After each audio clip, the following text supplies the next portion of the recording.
Before we start with the main theme, just a few definitions so that we are all on the same page.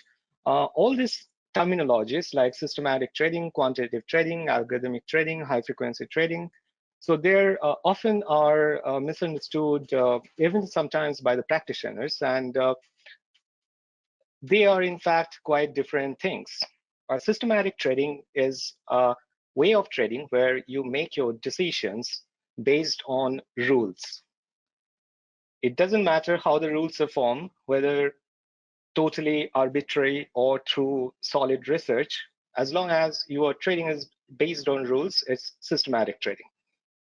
Quantitative trading is a subset of systematic trading where your rules are based on quantitative analysis. When you talk about algo trading, in that case, we talk about a different aspect. Here, we talk not about the trading decisions, but about the executions of trade.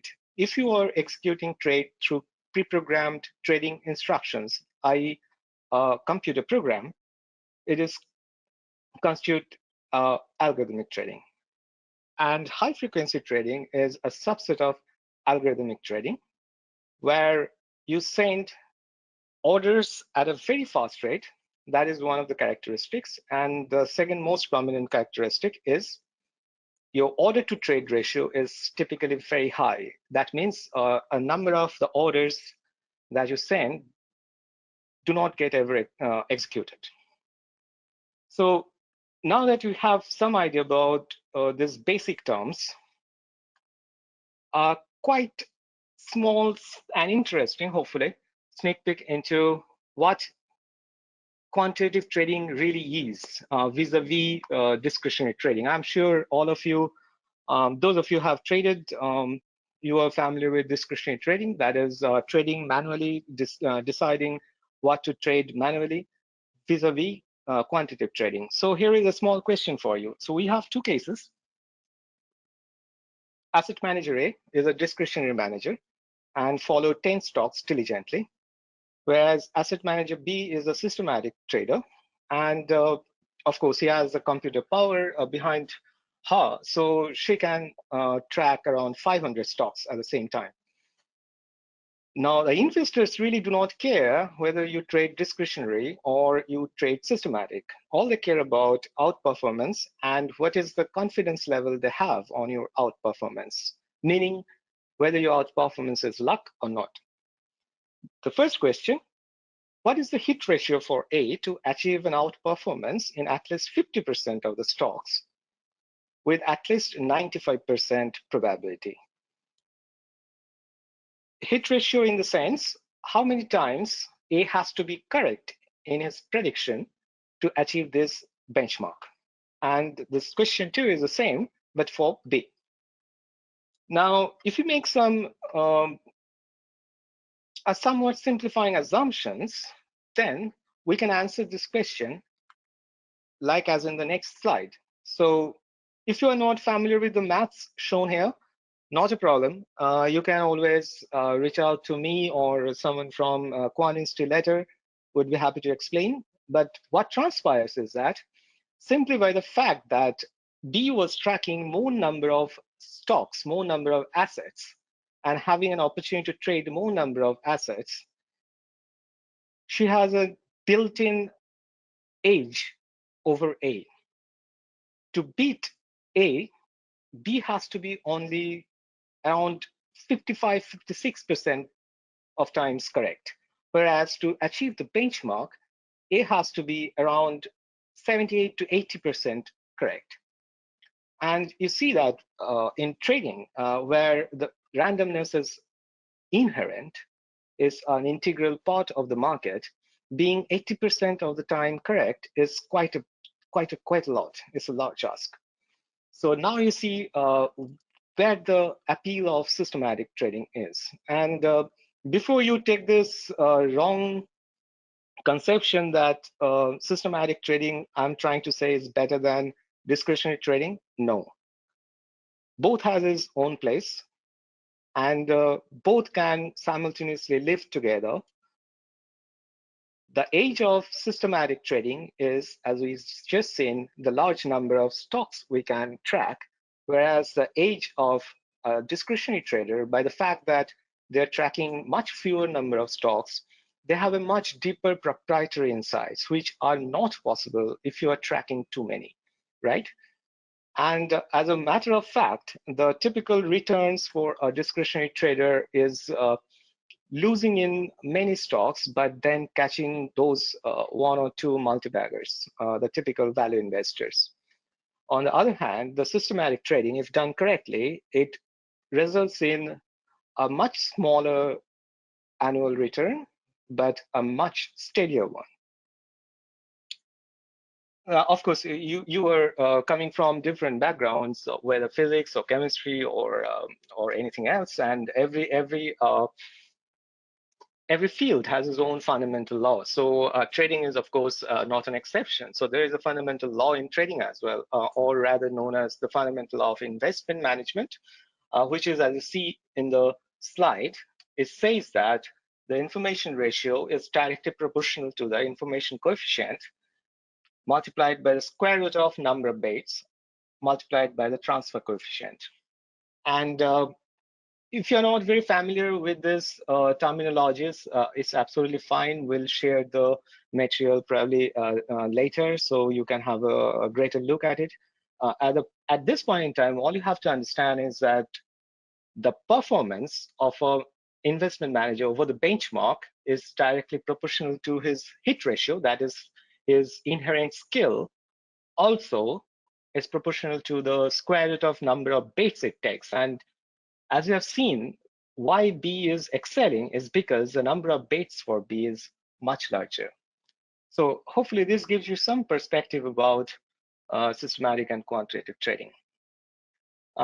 Before we move on to developing a strategy and optimizing it, just a quick sneak peek into the strategy spectrum, as I'd like to call it.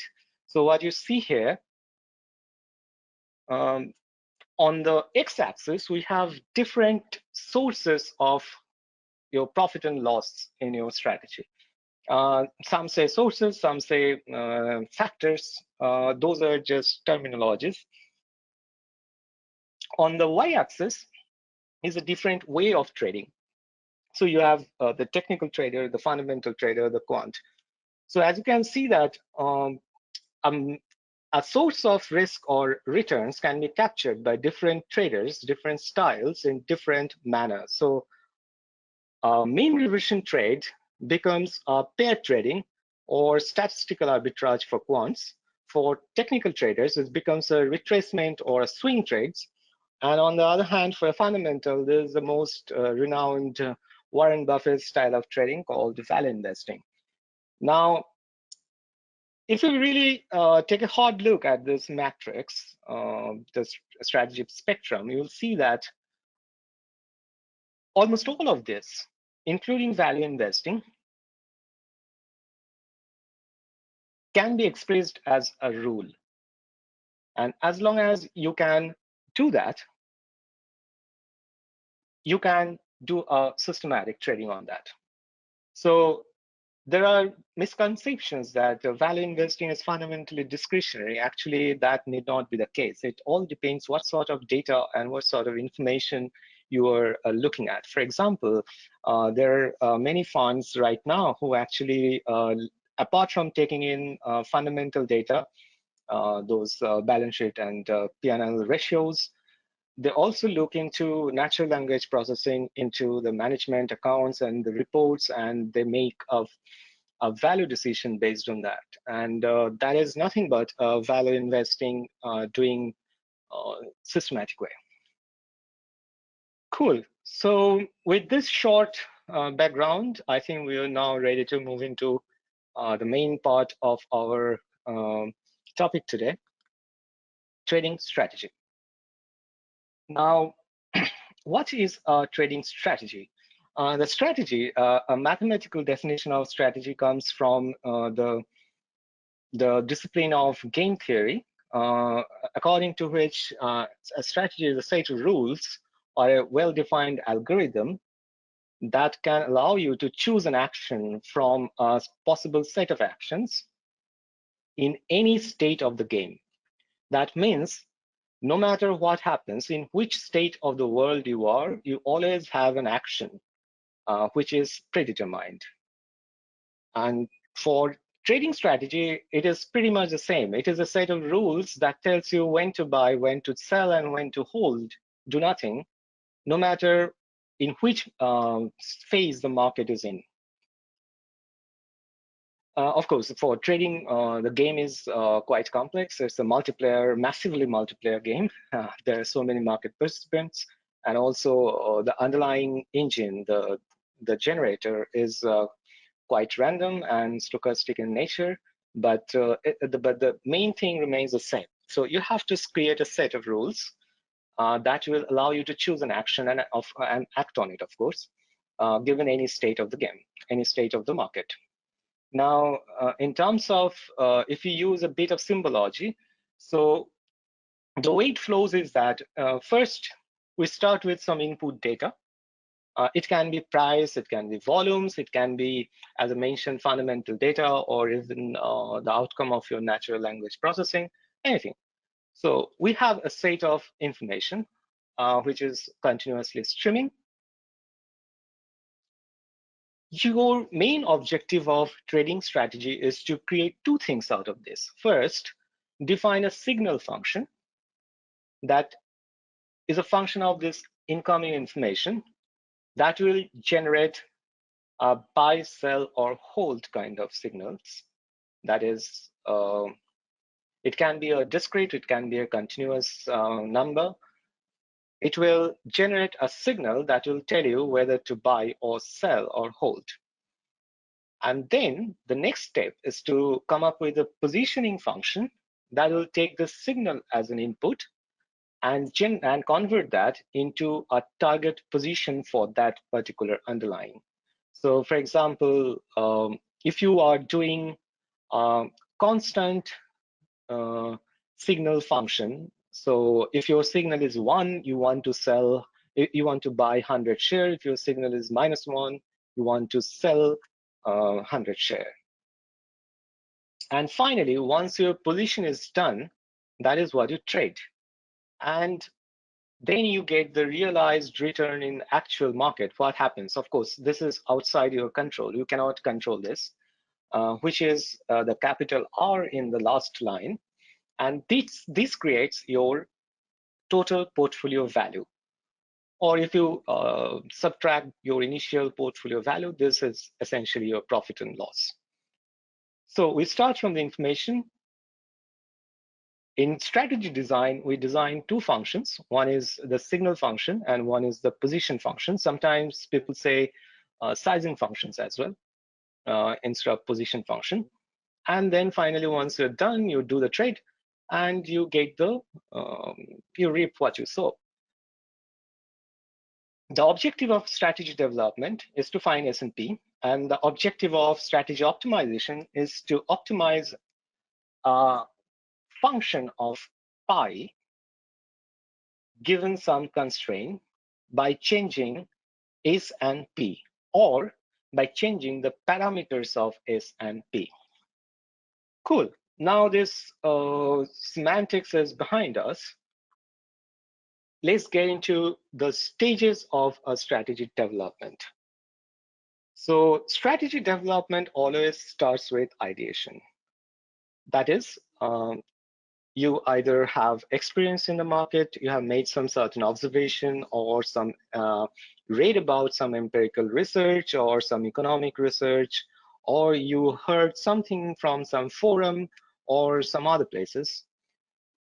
You tend to form some ideas, and the outcome of this ideation phase is a verifiable hypothesis. Now, mind this word, verifiable. If your hypothesis is not testable, there are many examples of it. If your hypothesis is not testable, then you cannot really proceed from here. So you must come up with a concrete statement of your hypothesis or of your trading rules that can be tested. And once you have done that, the next phase is actually carrying out the test. This is The first part is, of course, to do the testing, you have to convert your rules into some form of programmable rules. So if you are using Excel, it will be some sort of if and else clause. If you are using some other languages, it will be functions or classes or whatever that language semantics are. And then once you have done that, then you have to test it. And you can test in multiple ways. One way of testing is one of the most popular way of testing is historical data, which we typically call backtesting. So backtesting is running your rules over some historical data and see that whether the rules generate profit or they don't work at all. The other way of testing is generate simulated data, which is also called bootstrapping sometimes. So we'll talk a little bit about it later. And another easy way of doing it, of course, is running live trade directly. Some execution partners or brokers or exchanges, they sometimes offer doing this in an easy way. That is called paper trading or demo trading. So you do it live, but you really don't deploy actual capital, fictional capital. And the advantage of doing this way is that you really get to see what actually happens instead of knowing what happened in the past. The disadvantage is, of course, it will take a long time. You can test it on 10 years of data in probably few minutes, but if you want to test your strategy live for 10 years, you have to actually wait, of course, for 10 years. And the outcome of this testing phase is finally, you estimate the risk and P&L profile.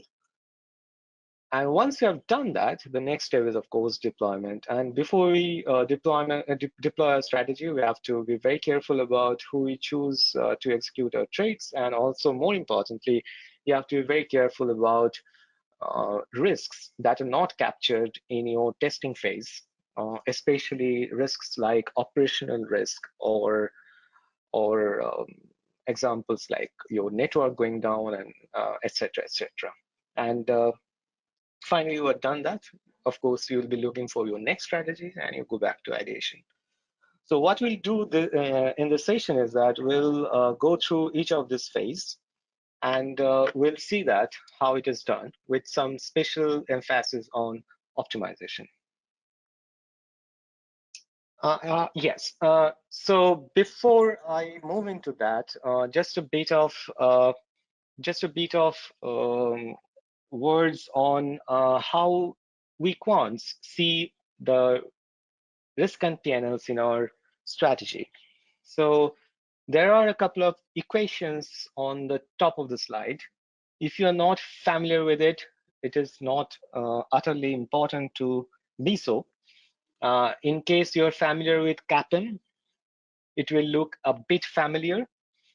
And unlike CAPM, it is a bit different. So what it says is that for the ith stock at the tth time that goes into the subscript for R, the return R is sum of alpha, which is a constant, plus sum of the differences in a quantity called F multiplied by a factor called beta and something called epsilon. The epsilon is typically an error term. It's a white noise. It captures the randomness specific to that stock I.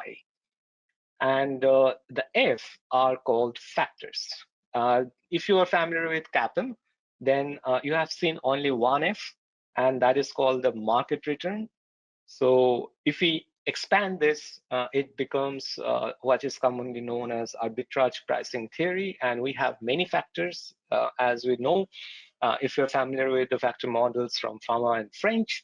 So they all become part of this equation. And when you take expectation on both sides, expectation means you are trying to statistically compute, okay, this R is fine, it is what the realized return is, but if I look into the future, what I can expect. So there are statistical methods of doing that, and if you do that, you come back to the second equation where you see that that term A, alpha, degenerates to RF, which is typically known as risk-free return, and the term epsilon disappears. And the reason is that if you are, when you know more about asset pricing theories and the typical assumptions economists work with, so the assumption says that in epsilon, you can diversify this idiosyncratic risk so you don't get paid for it. So that's why it is not part of your expected return. And similarly, alpha doesn't stay in the market, it gets arbitraged away if the market is efficient. So you end up with only the risk-free return. And the expectation of the changes in the factor, that delta F, they become what is known as risk premium. Cool. So now the chart becomes very easy to understand. You have profit and loss. So if your profit is coming entirely from the constant A, it is called alpha.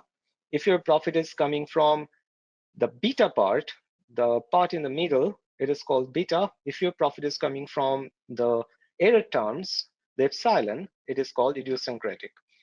Idiosyncratic, you cannot really sustain. That's by definition. If you are going for beta, if you only assume that my one factor is market, then it is typical of passive broad-based indexing. That is, you buy, say, S&P ETF, SPY, or you buy some whatever index you're following, you buy their ETF. If you are also, if you think that apart from market, there are other factors also, which typically most people do and agree, then you buy the factor ETFs. In fact, in the US, the factor ETFs right now is just multiplied like anything. So you can buy value factor or momentum factor and so on and so forth, quality, growth, etc., etc. And on the alpha, you have more or less two ways of doing this. One is either you select in such a way that your selection creates that, or you try to time so that you know when exactly to buy and sell. And of course, this is not easy. There are a few points down below. I'm not going to go through them. You can refer to this later. But what is important is that alpha means your constant A remains the constant. And that is a very, very difficult thing to happen. And market timing means that your factors, or including the market factor or many other factors, their changes, the delta F, are predictable. And if you really don't believe in any of this, that is, you don't believe that I can select a set of strategies where I can capture constant A, or I can predict the changes in the factors, then the only option for you is passive investing. So the next slide is useful to you only if you believe you can do one of this. Welcome to quantitative trading strategy development. We start with a very simple trading strategy, and I'm pretty sure that almost all of you have heard of this before. What we are talking about is known as opening range breakout. Now, we start, if you remember our phases, we start with ideation. So the text in the top left corner in blue will be there in all the slides from here now, and it will tag it in which phase of the strategy development we are in. So as you can see, we are in ideation. So this is a chart for a particular stock that shows a particular day where the open price was down, the high of the open bar was way down from the low of the closing bar. And the observation here is that this happened and it was followed by a further sell-off in the stock. And then we have just the opposite observation for the same stock actually. In fact, the very next day, the opposite happens. The open low was much higher than the closing high, and the result was a further rally in the stock. Now notice that we have just made two observations. We haven't made any hypothesis. So what is the next step? If you think the next step is backtesting, you will be utterly wrong because we are nowhere near the backtesting phase. Our observations are good, but are they just stories or are they statistics? We do not want to jump to backtesting right away because firstly, it is hard. We are not sure whether it is worth our while. And also, we do not have even a concrete set of rules to backtest. And more importantly, we just have one observation and one outcome. The observation is the opening bar closing higher, much lower than the closing bar, and the outcome is rallying or selling off. But we do not have any insights into how they're related. So let's try to do this. Let's try to do a deep dive. What we'll do is that we'll get the daily prices. Although you see that we're looking here at intraday prices, and the strategy itself is intraday that we're talking about, but we're looking at the daily prices. That's the reason. Why? Because it is easy. It is quick and dirty way to get an idea. Because you'll be having many ideas. Ideally, you'll be having many ideas than the ideas you actually end up testing, and the number of ideas you test will be much higher than the ideas you actually implement, deploy. So since we'll have many ideas, we cannot do very detailed deep dive into each one of them. So we need to get started somewhere. So we start with the daily prices. That is one. Number two is that we start with not just one stock, we start with a bunch. Why? If you remember the slide where we talked about N, how the asset manager B was beating asset manager A.